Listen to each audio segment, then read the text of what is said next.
Jazz, the Mammoth, and the Utes, Cougars, and Aggies. When it comes to sports in Utah, we've got you covered. This is Scotty G and the coach, Tim LaComb, presented by Mountain Land Supply on 97.5, the KSL Sports Zone. 97.5, the KSL Sports Zone. Scott Garrard alongside the coach.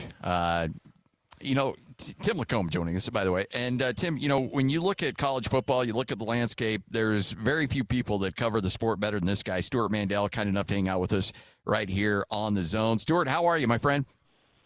I'm good. How are you guys? Doing well. All right, so congressional stuff. Let's start there. Is this dead? Is there a pulse? Is there? Are we flatlined? What? How do you? If you were a doctor, how would you diagnose what we've got going on?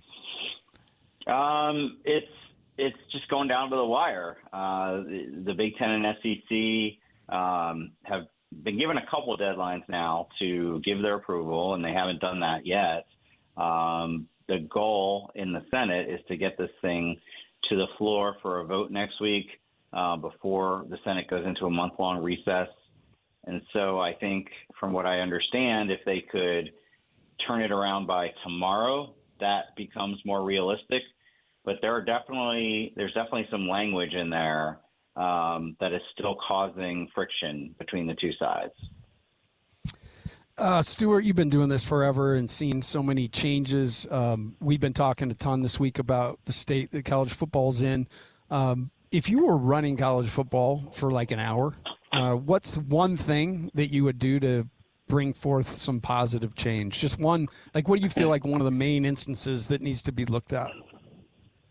Well, the first thing I would do is shoot down any talk of a 2014 playoff. Let's just get this silliness out of the way.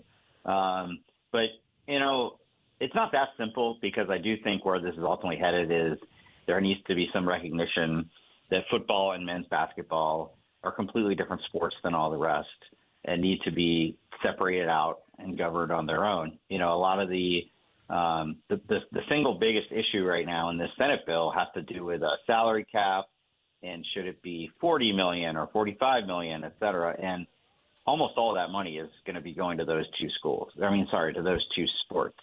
So the idea that this is the United States Senate is haggling over something that would affect all of these sports that frankly don't, that it's not all that relevant to, kind of is in a nutshell, among many reasons why the way things have always been done with the NCAA, I don't think can last much longer.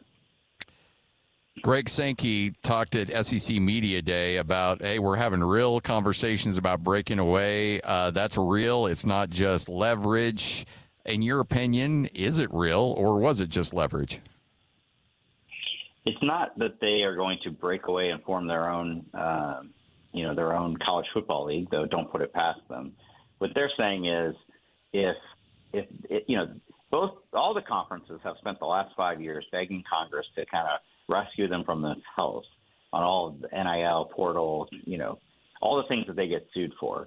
And I think they view this Senate bill as the last great hope. And if it doesn't happen, then the SEC is, and I do think serious, talking about, well, then we're going to kind of separate our rules making from the NCAA's, and we're going to kind of regulate ourselves.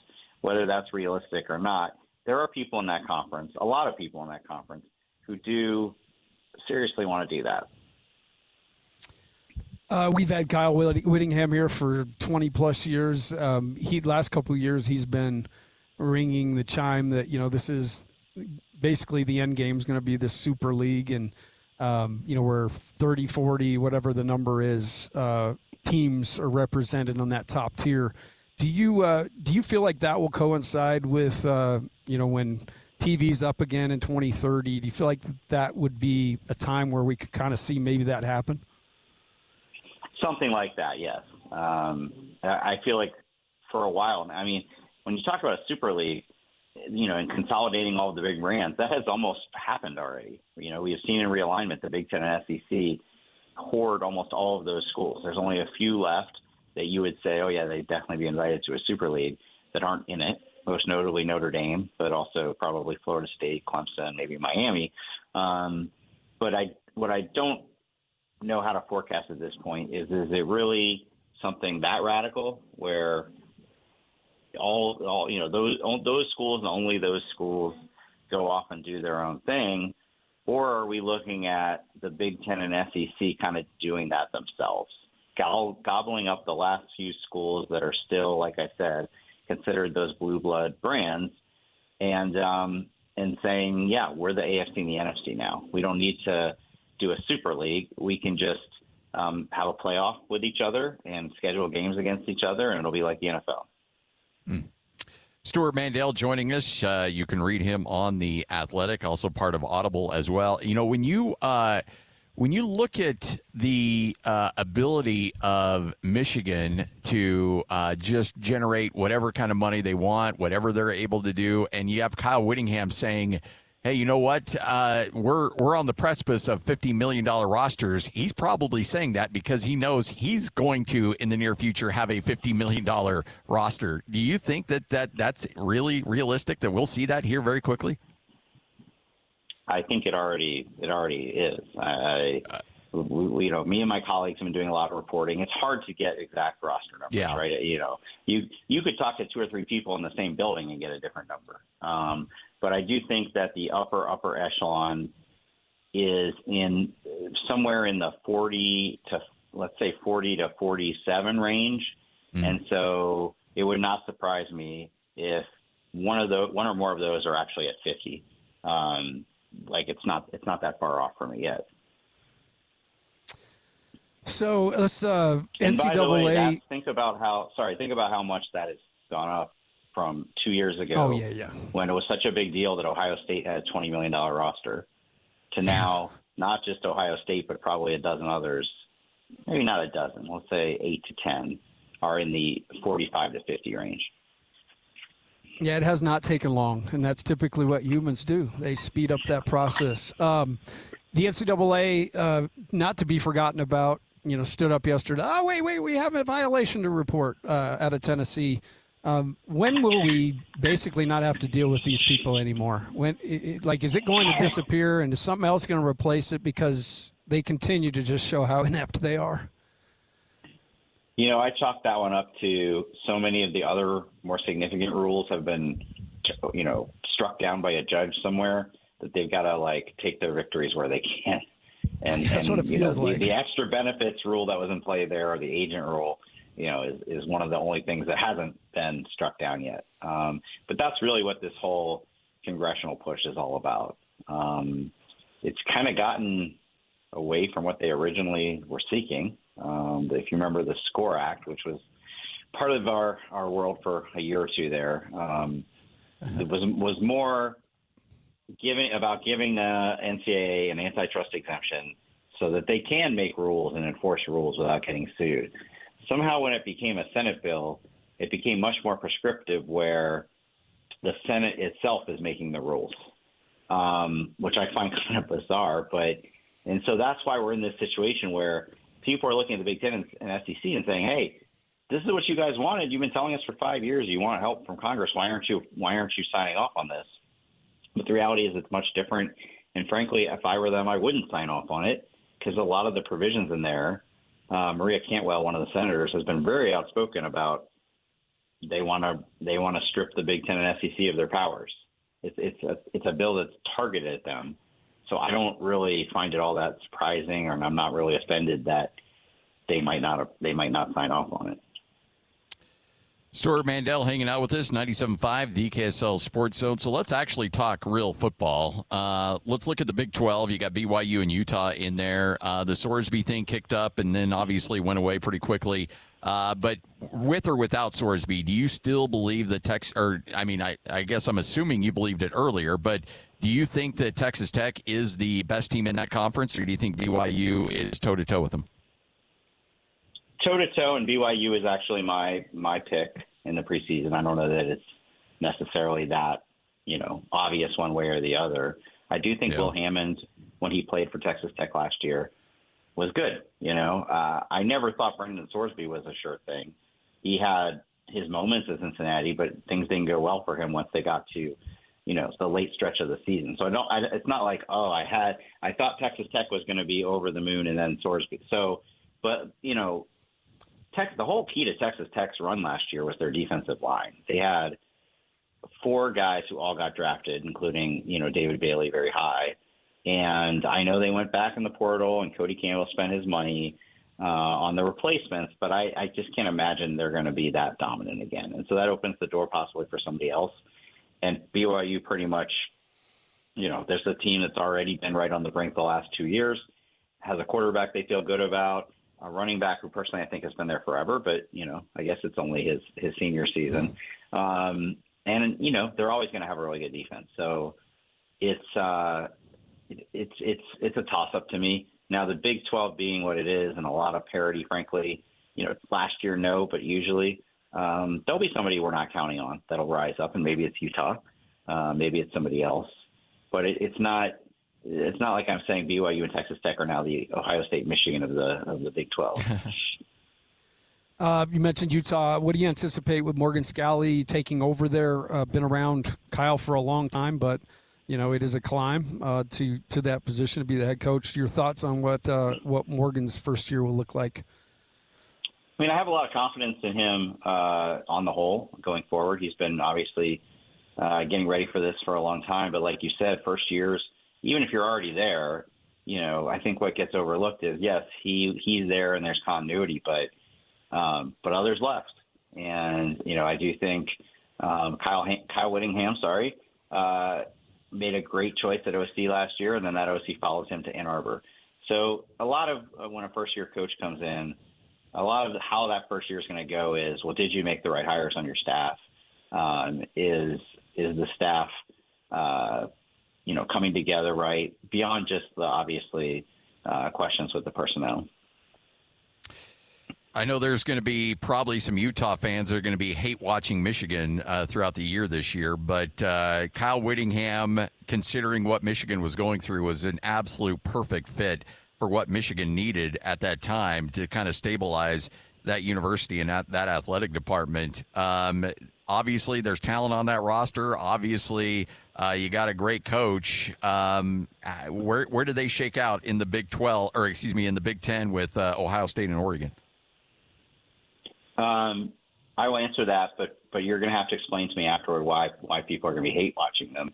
It's not like he left the school for Michigan. It was that the school and him didn't see eye to eye, and said goodbye, and then he got the Michigan job. It wasn't like Stewart.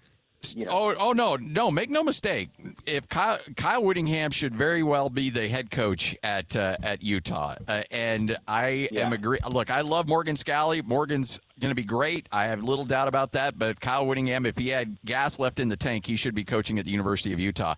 But there's also a certain level of fans that just get angry about everything. That they got mad when they took players, Smith Snowden, even though Utah would do the exact same thing if given the opportunity. You know how fans are. I'm just saying fans are not the most reasonable when it comes to who they cheer and cheer against. No, I get it. It's frankly kind of amazing to me, that Washington fans still hate Kalen DeBoer, even though he took them to the national title game. Just feeling so. Okay. It's hard to say with Michigan. I think there's a lot of talent there. I think the biggest question is Bryce Underwood the guy that they thought he was going to be, right? 5-star quarterback who comes in last year and didn't do much, frankly. And at the time, people thought, well, maybe Sharon Moore was kind of handicapping him.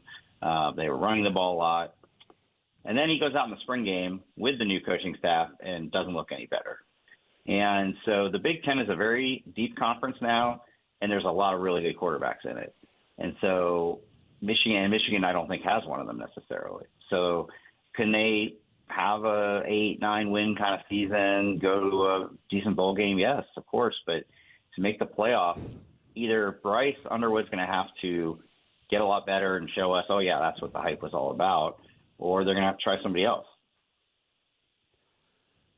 Stewart Mandel joining us from The Athletic. Stewart, thanks for taking all this time. We've been reading you forever. Give me one team that you're either higher on or lower on than the average Joe. Good question. I think I kind of gave one just now in Michigan in terms of the maybe not as high on it as some people. I think that, this might be a cop-out answer, but I think people that are expecting Indiana to slip back are going to be disappointed. I'm not saying they're going to go 16-0 again. That seems very – I don't know, and I don't know if anybody will, right? It was an unbelievable team, but this is not old Indiana. I was there in the spring, and it just felt exactly like going to an Alabama spring practice when Saban had it going, or a Georgia spring practice. Like, they're still very good. Yes, they lost a lot of guys, but they brought in guys in the portal who are just as good, if not better. So I have them number one. I don't know yet if I'll actually pick them to win the national title, but like in terms of who should start number one in the preseason rankings, them. And then I'm a little bit concerned about Oregon, who is loaded. Don't get me wrong, but losing Dan Lanning, losing both coordinators is not an insignificant thing. Stewart, we appreciate your time. Thanks for hanging out with us as always. Looking forward to catching up with you down the line sometime. All right. Thanks, guys. I promise nobody will be hate reading Stewart Mandel. No, Stewart, that guy, he's a legend. Yeah. Been doing it forever. Yeah, good dude. When you anticipate what happens, I think, look, you could break up with a girl. I could? You could, and I'm sure you did. I'm sure you broke a lot of hearts back there in Texas growing up. But you also, you don't want them to go on and marry somebody who's crazy rich and crazy successful and much better looking than you. So even though Utah parted ways essentially with Kyle Whittingham, I don't think Utah fans are overly thrilled if Kyle Whittingham goes and wins a national championship. And that's where we differ. I think once, Kyle did 21 years here, and not just did them, but did them in excellence. And, everything's got a shelf life except for fandom.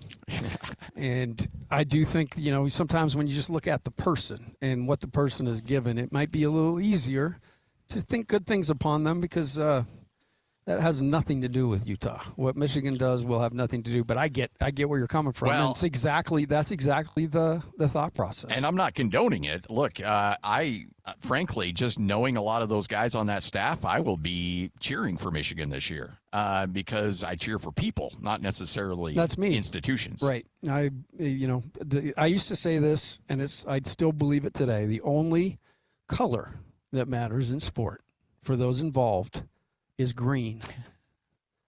Dollar bills. I mean, the patch, the shirt, all that stuff can change. Yeah. But as long as you're getting the green, baby. Yeah. Yep. So green is the color you're looking for as a player, as a coach, and you're trying to make your decisions based on what's going on. Kyle, it was a perfect time. I mean, he was no longer wanted. So I was doing a coaching show. I think I've told you this story with Craig Smith, and Craig told me, and he told me off the air just what they went through, but him and Tim Miles driving all over the country, going to JC tournaments when he was at Minot State, when they were at Minot State or South Dakota or wherever, and, praying that they'd get gas money, having their wives call them and tell them that some kid had broken a leg, but they couldn't go home and help. And all of the stuff that those coaches go through at that level, after I heard that in that kind of detail, I will never, ever begrudge a coach going after the green. Never. Because they put their families through hell going through the pipeline and moving up the food chain. That is tough on a family. It's tough on assistants. It's tough on everybody. And if you get a chance to reward everybody for all those long years, you got to do it. Absolutely. So go Kyle. That's my thought. 1,000%. All right, 11:25. Good, the bad, the ugly. Coming up next, it's all straight ahead right here on The Zone. Make game day yours. Tickets, food and drinks, stats, and streaming. Everything you need is in the Utah Mammoth app. Download today and make game night easy. Download on both Android and iPhone. Just top. It's time to saddle up and talk about the winners and the losers. This is the good, the bad, and the ugly. Now, here's the good.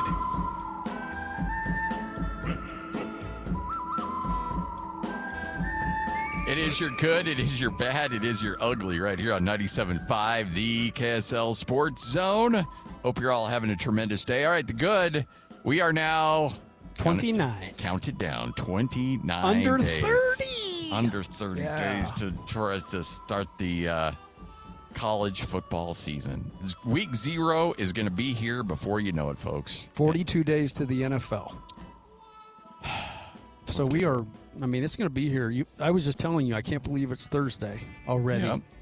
I anticipated rolling out of bed today thinking it was Wednesday. I know it's Thursday because I have to go to Provo.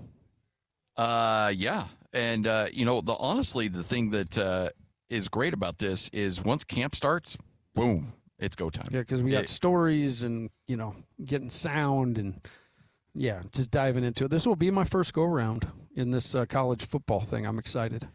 It is about as, I don't want to say, it's not easy. It's a lot of work, but it is as much fun as you think it would be, honestly. It's just, there's nothing like covering college football in the state of Utah. The Jazz, awesome.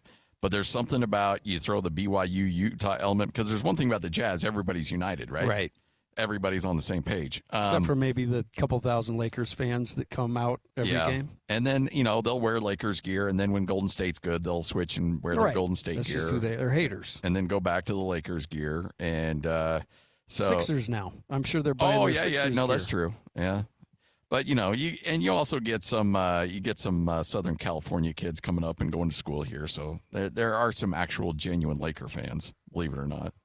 Don't really like them that much, but we should limit the number of Laker fans in the state, like they do in certain things, like the way we got rid of creatine. No more creatine in Utah because of Darren Peterson, and we got to figure out a way to keep the Lakers out. Yeah, I would say so. Also, part of the good, and you know what, I think this is going to be a pretty fascinating storyline, is the Baker Mayfield situation. And I love Baker Mayfield. I love him as a quarterback. I love him as a competitor. I'm putting the good because Baker just doesn't give a you-know-what. And he got into his initial press conference. So here he is up in Tampa Bay addressing the media. And, of course, they're going to ask him about the contract situation. And, a lot of people are going to say, well, that's between the club and the agent. I just want to focus on football. I'll let those guys handle it. Tampa Bay's treated, I've enjoyed my time here at Tampa Bay. I hope to remain a Buccaneer for the foreseeable future. Move on. There you go. And then somebody will follow up. Do you think it's a distraction? No, I don't think it's a distraction. I'm focused on football. Everybody's working about their thing. It's all good. He was asked about it, and he goes, that's it, the disappointing part is feeling disrespected, to feel undervalued after thinking you've earned it. Let's see. He did say it's not going to bother him unless he's actually recognized for his face value.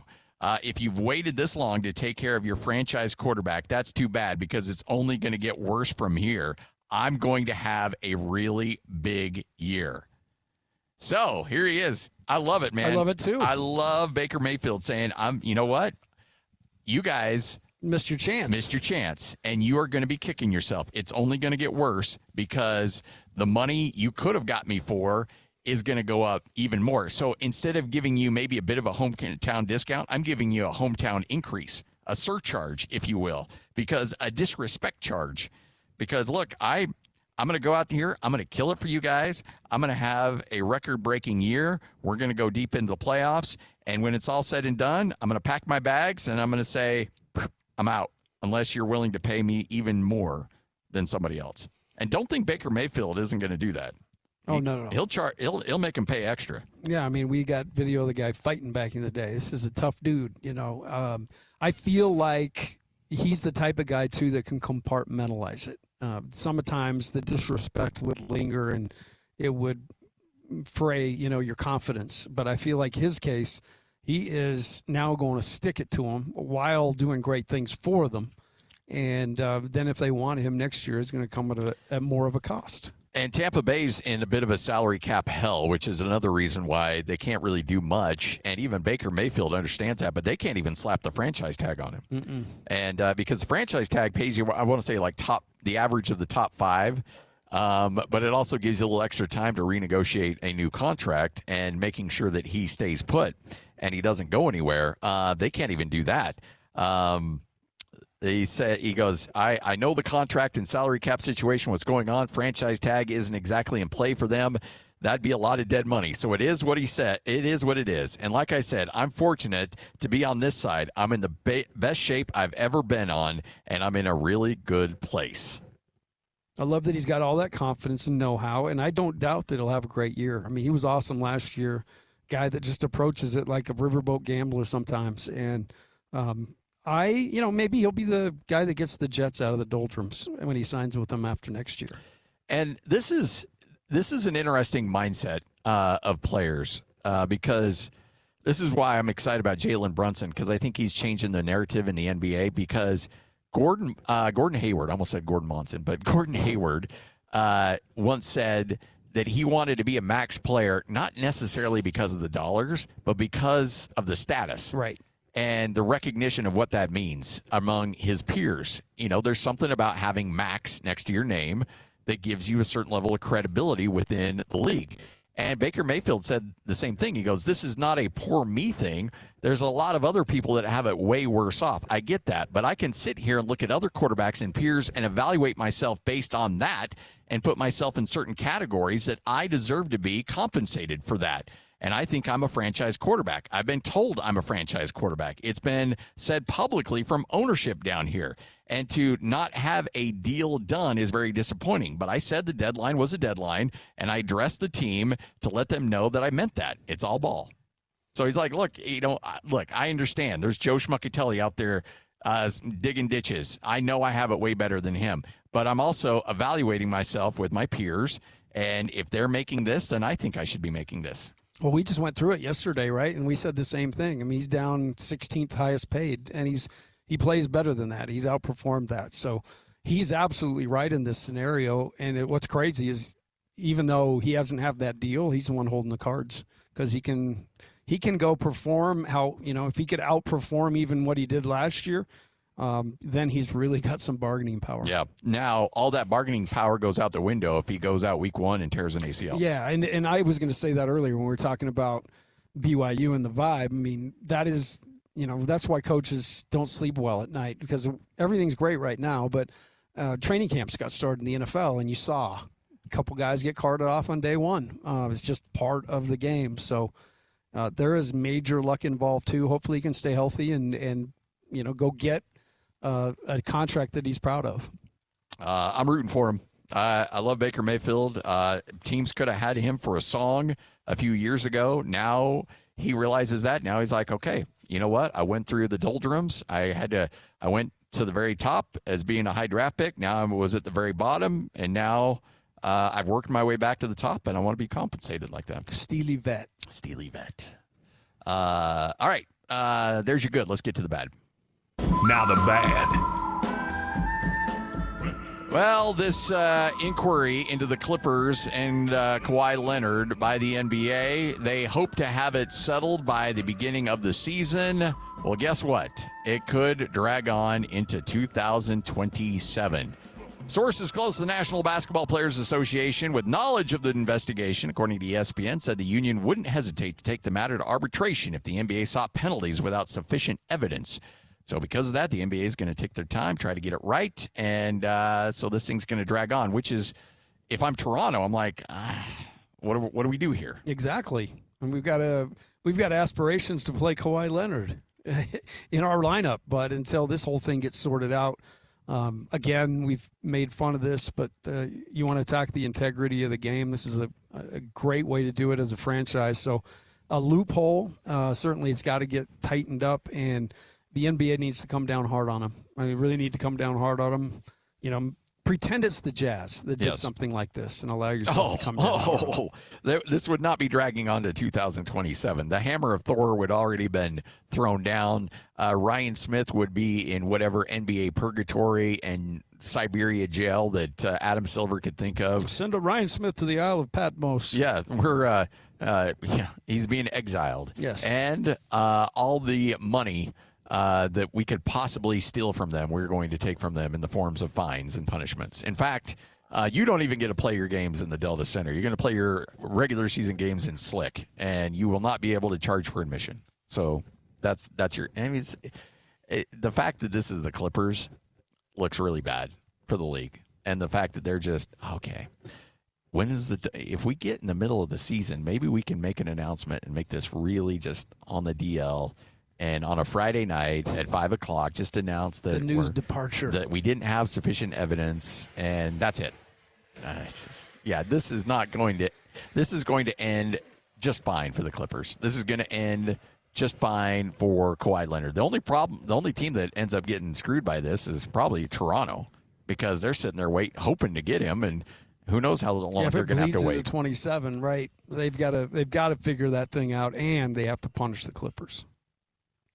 And Ballmer, look, you can punish Ballmer financially, but the dude's printing money, so it's got to be draft picks. It's got to be something a lot more than just a heavy fine. Right. This is because, again, they're trying to circumvent the actual way to do this, and so that should be as egregious as tanking. All right, there's your bad. Time to get to the ugly. And of course, the ugly. Well, Bill Belichick, as North Carolina is in the middle of fall camp, finally met with the media. And, of course, he was asked about Mike Lombardi, and he said, no comment, essentially. He said, we're working through some things. I'm sure you are. Okay, I'm going to try to do my Bill Belichick here. We're at a particular time of the year now where there are certain things that are in play and certain things that are in play that will happen later in the calendar year. So we're taking it day to day and work through the things that are on the table right now. We're on to North Texas. I think that was very well done. It's just like, okay. This is there are administrators at North Carolina that say that they think that this will get pushed through very quickly. The university's council office wants this to get wrapped up very quickly, according to multiple sources. So we're going to find out that he'll be fired, he'll be removed, and that'll be it. But the dude was making $1.5 million as the right-hand man, the general manager of North Carolina football. Yeah, and it'll come out what happened. We'll hear, but definitely not good stuff at North Carolina, who, they've gone the pro route. They went and got Mr. Belichick. Now they have another just, you talk about personality coming out of his ears in Michael Malone. Michael, don't call me Mike. Oh, I forgot Malone. Michael Malone is there too. Yep. And I would only add this to your impersonation of Bill. Yeah, so we'll just have to see how that goes. Jordan, can you hand me my whistle? No, it's right there underneath it's right on the credenza. I would like to talk about the weird adult cheerleading league that she's in. And then why did you come home at 3:00 this morning? We need to talk about that after this. Oh man. Dating the 25-year-old Jordan Hudson. The weird career turn and life turn of Bill Belichick. There's going to be crazy documentaries made about this someday, because it just makes no sense. No, it was so weird. The whole thing was he's doing what? What? Yeah. And then the way she's kind of running around there. I'm surprised the NCAA hasn't done something, investigated her one way or another, because she's all over the place there. It's almost like a weird, movie. Does she have pictures? Does she have something? Because for Bill Belichick to just completely, and maybe Bill's like, look, I've done everything I want to do in my life. I won Super Bowls. I want to be with a 25-year-old now. Okay, fine. I guess that's your business. You're consulting adults, but people can't tell the Bill Belichick story anymore without talking about North Carolina and talking about his girlfriend. You just can't. 25. The story of Bill Belichick will always be tied to a 25-year-old Jordan Hudson and the weird control that she has on his life and on his career path going forward. Imagine being one of the kids and just being like, what Dad's lost his mind. First of all, he's going to North Carolina. I mean, Dad, if you wanted to go to a football school, go to a football school. Yeah. North Carolina, and has done nothing there but disappoint. And now he's got his right-hand man in trouble and a 25-year-old girlfriend. I would give Bill probably one more year there. Yeah. And the thing is, can you really fire Bill Belichick? I guess you can, but it's going to come down to look, Bill, we need you to leave. How much money is it going to take for you to retire or step away from the program? Because whatever you need, we need to come up with it. Here's the thing. Bill Belichick did not want to go to the collegiate level. He thought Bill Belichick thought he'd walk away from the Patriots and some NFL team would just gobble him up just immediately. Because I'm Bill Belichick. No NFL team touched him. Nobody wanted him. That says something right there. The only other thing is, his I think you can fire Bill Belichick now because it's not like you're not firing Bill Belichick of the Patriots. You're firing this 4-8. This guy who wears a hoodie and dates a 25-year-old in Chapel Hill. You can fire him. You definitely can fire him. Oh, boy. Yeah, that's true. All right, and you may, who knows, the deeper you go in this thing, you may be able to fire him with cause. Yeah, for sure. I mean, this whole thing, that's why I'm waiting on this information on his aid, because there could be some things there, right? Like maybe they bought a plane ticket for somebody for $427. Throw the hammer down there. We have another violation. Ring the bell. All right, 97.5, the KSL Sports Zone. Coming up at 1 o'clock, we'll be able to continue our conversation about the landscape of college athletics with John Wilner. John, one of the best out there. We'll chat with him at 1:05. It's all right here on 97.5, the KSL Sports Zone. Locked on to Scotty G and the coach, Tim LaComb. Presented by Mountain Land Supply on 97.5, the KSL Sports Zone. 97.5, the KSL Sports Zone. Scott Garrard, Tim LaComb. Let's get it, folks. 2 hours down, 2 to go. The great Alema Harrington. I'm going to try to corral Alema. Yeah, we got to get him on, don't we? At high noon. We're wide open in the 12 o'clock hour, so we got to chat with Alema. And because that man is always dressed to the nines. And looking if he had good. a little more shoe game, that's the only thing I worry about. Yeah. It's a new pair every day. Hey, Alema, you good for 12:05? You want to hang out with us? Hot darn. We're producing on the fly here. All right. Alema will be part of our Football Friday coverage. He and Ron McBride back for another year. I'm excited. And then we got Frank for Ute. Yeah. Frankie sent me a text yesterday. Oh, did he? Mm-hmm. But in true Frank fashion, I texted and called him, and he didn't answer or return the call. It's seriously one of my biggest pet peeves in life. It's like Baker Mayfield. You're being disrespected. I know. And that's by the way, it's I'm going out of my way to try to be better at that. No, you have been. Since I brought it up in the very beginning, yeah. I've never you don't wait 2 seconds now. You're all over it. Well, because there's a lot of times, you'll be in the middle of something and you'll look down and you're like, oh, okay. And you're like, I'll get back to that here real quick, especially when I'm in the show. And then you just forget. And then you don't respond because you feel like a jackass. And then that just makes it worse. So I get it.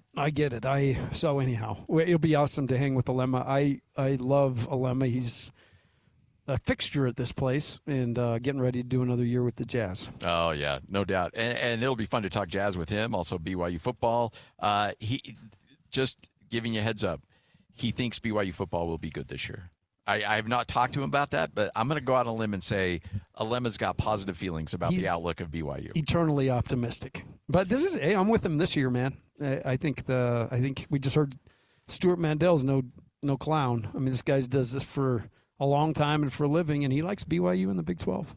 By the way, if you're as close as that guy is to the green, do you Texas wedge it or do you still try to chip it onto the green?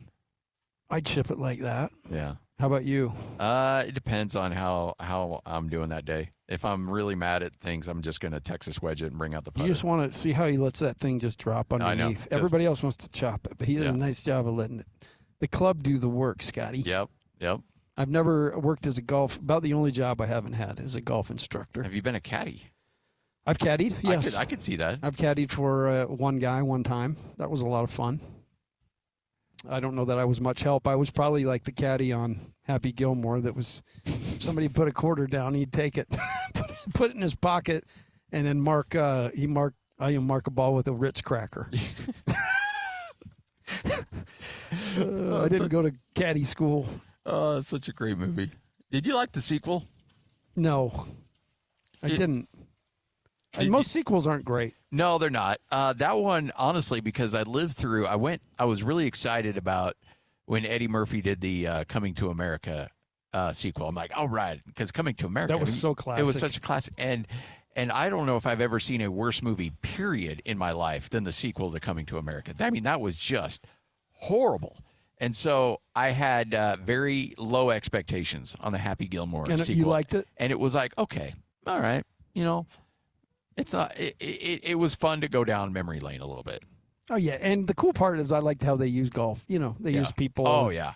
But I was a big fan of one just because it was so out there with the hockey. The taking the approach to the drive, the whole thing, and then of course you get everybody doing it and trying to do it too. It shows you how old I am. That was the guy just didn't zip his bag, and we got balls galore. Poor guy. That was something I'd do. Yeah. That was the first movie I watched when I got home off of the 2-year trip. What was that one? Was Happy Gilmore. And I'm like, okay, it's good to be back in the real world. Hey, there's Wes Ruff. Well, now we know who won the tournament. Yep. There's the sandbagger. Now we know who win. If he was here, he would win, I'm sure. Come sit down with us for 1 minute, dude. There's a man who's got to be enjoying retirement. He looks relaxed. Put that on over here. Hanging out here at the BYU football kickoff golf tournament, and a guy who's known his way around a golf course once or twice, the great Wesley Ruff. No, Wes, how are you? It's just Wesley. It's not great. How is every day being Saturday? No, that's the weird part is Saturdays and Sundays are throwing me for a loop. Because you actually have to do things. Those were your busy days. Because for 44 years I worked Saturdays and Sundays, and now I'm like, wait, what do I do on the weekend? You look so happy to me, dude. Oh, it's I love it. It's been great. Well, we didn't get a chance. Obviously, there was a lot of stuff around you retiring, but just to see you here, we got to acknowledge you because one thing we do on this show, we acknowledge legendary people. Oh, not me. Wes, you're a legend. No, thank you for saying that. I had a good run. That 41 years at the station. Crazy. Can you believe that? 44 in the business. And in this business, it's right? pretty rare to Yeah. be at one place for a long time, for 10 years, let alone 40. I remember sitting on the set one day during a commercial break, and I was on the end, and then the male anchor, female anchor, and weather person next to me, and I looked at them and thought, I have been here longer in years than the three of you have been here in months put together. That's insane. That's insane. Guys used to do that to me on the mission. Yeah. Make me feel insignificant. And then when I tell them, like, I got to interview President Ford and Bob Hope, and they're like, who's Bob Hope? Oh, boy. And I'm like, I got to go. Oh, I got it's over. to leave. Well, you're awesome. So you're playing a lot of golf. It's weird because I haven't really played yet more than I normally would have. There's just a lot of things like this event that I play in every year and the State Am Media Day and some other things I played in. But when those stop and then I get to play, at Hobble Creek more than I normally get to, then I'll be happy. Hobble. So, all right. So we asked, we had Brian Taylor and Bob Casper. We were talking to them about, legendary courses they love to play. You get to play one course as much as you want, but it's just that one course the rest of your life. It'd probably be Hobble. It'll be Hobble. That's where I grew up. That's your hometown. Yeah, it's my happy place. I love that. I love going up there. It's just every time I'm up there, I just smile and like, this is awesome. Will you teach me the greens someday? Because I'm usually good till I get there. Everything breaks towards the creek. It comes off that mountain and breaks towards the creek. It's just fast. Except for the ones that don't. Yeah, those are the ones that give me trouble. Well, we saw you. I know you're still playing, but we had to say hello. Oh, thank you. Yeah, this course, Timpanogos, we were here for the Provo Open 2 days after I retired. The Pro-Am for the Provo Open, and I got a hole-in-one. Oh my on gosh. number 2, and I'm like, dude, retirement's great. Have you ever had a hole-in-one? I had one up at the homestead. Okay. 6 or 8 years ago. Good for you, well, man. Thanks for all you did for all of us. Thanks for letting me stop by. Congratulations. You guys are awesome. Thanks. Wesley Ruff, right here on 97.5, the KSL Sports Zone. Legendary broadcaster here in the state. Golly. It's awesome. All right, Lemma Harrington's going to join us next. This is 97.5, the KSL Sports Zone.